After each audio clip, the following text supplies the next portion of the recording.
Hi guys, alam niyo ba yung phrase na what you sow is what you reap? And of course, ang meaning lang naman yan kung ano yung tinanim mo, ayun din yung aanihin mo.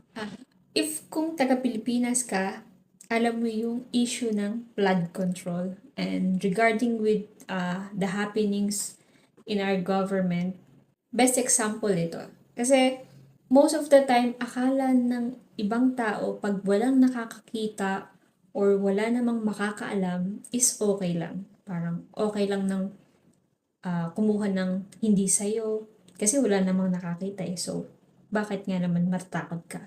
Or wala namang makakaalam or kayo-kayo lang makakaalam. So, pero sa ngayon, oo, walang nakakakita sa'yo, walang nakakaalam nung ginagawa mo, ginagawa nyo.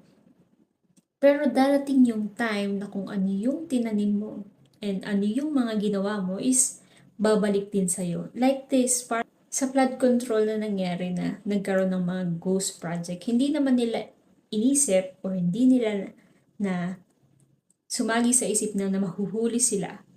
Pero according nga kay Ichan, dahil pag naging greedy ka, doon ka na mahuhuli. Pero kidding aside, ayun kasi yung importante na nabubuhay ka na may integrity ka sa trabaho mo or sa kahit anong bagay. Kasi oo nga, nabuhay ka ng komportable, na-secure mo yung future ng mga anak mo or nung lahat ng mga luxury na pwede mong bilhin or gawin.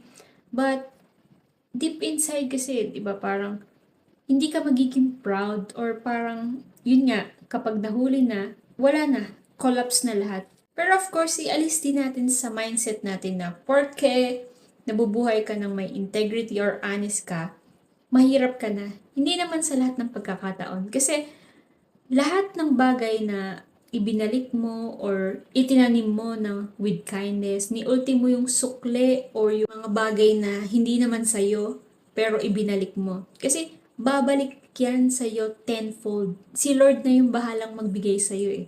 Hindi man ngayon, pero, or hindi man pera, sometimes in other form, parang may taong tutulong sa'yo, may taong may job opportunities. What you sow is what you reap, I promise you. So,